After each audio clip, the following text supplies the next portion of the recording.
నన్ను గుర్తించేవాళ్ళు, నన్ను ప్రేమించేవాళ్ళు, నా గురించి ఆలోచించేవాళ్ళు, నన్ను పట్టించుకునేవాళ్ళు ఒక్కళ్ళు కూడా లేనప్పుడు నా జీవితం ఎందుకు?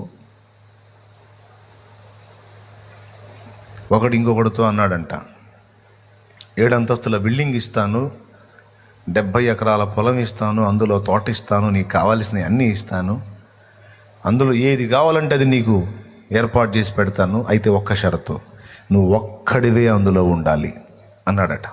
అప్పుడు ఇతను అన్నాడట, ఒక్క మనిషిని నాకు తోడివ్వు, అలానే ఉంటాను అన్నాడట. ఒక్కరు కూడా తోడు ఇవ్వబడరు, నువ్వే ఉండాలంటే అందులో నేను ఉన్నా ఒకటే సచ్చిన ఒకటి నేను ఉండను అన్నాడట. అంతే కదా? అది మన బ్రతుకు అర్థమైంది. ఏమన్నా ఉందా? ఎవ్వరు లేరు, మనమే ఉన్నాం, అష్టైశ్వర్యాలు ఉన్నాయి. ఏం చేసుకోను? ఇప్పుడు ఈ ప్రకారం ఆలోచించండి, అసలు మనిషి నైజం ఏంటో. తనను గురించి ఆలోచించే ఒక్క వ్యక్తి లేనప్పుడు ఆ వ్యక్తికి జీవితం ఒక చేదుగా అనిపిస్తుంది. ఏదో రూపంలో కొడుకుగానో, కూతురుగానో, తల్లిగానో, తండ్రిగానో, అన్నగానో, చెల్లిగానో, అక్కగానో, తమ్ముడుగానో, భర్తగానో, భార్యగానో,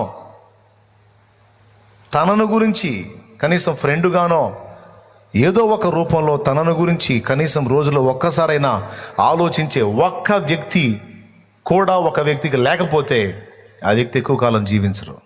ఏదో ఒక రూపేణ తనను గురించి ఆలోచించేవాళ్ళు, పట్టించుకునేవాళ్ళు, కనీసం ఉన్నాడా, పోయాడా, ఎట్లా ఉంది, ఏమై ఉంది, ఎలా ఉంది అని కనీసం ఒక పూట ఒక క్షణమైనా ఆలోచిస్తారా అని ప్రతి మానవుని హృదయం కొట్టుమిట్టాడుతుంది.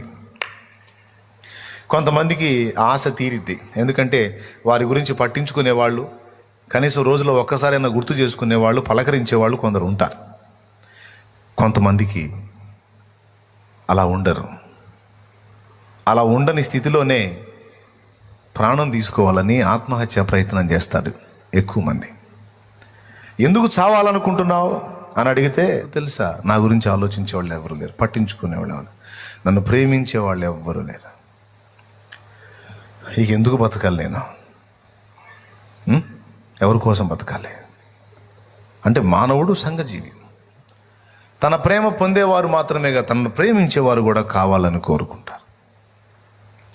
ఒకవేళ వాళ్ళకి దేవుడి గురించి తెలియకపోతే వాళ్ళు ఖచ్చితంగా ప్రాణం తీసుకుంటారు, ఎందుకంటే జీవితం చేదుగా అనిపిస్తుంది. పొద్దు పొడిచింది, పొద్దు గూకింది, తెల్లారింది, రాత్రి అయ్యింది అన్నట్టే ఉంటుంది జీవితం. మీకు ఇష్టమా అట్లాంటి జీవితం? ఎంతమందికి ఇష్టం అలాంటి జీవితం? మిమ్మల్ని గురించి ఆలోచించే ఒక వ్యక్తి కూడా లేని జీవితం ఎంతమందికి ఇష్టం? కాదు.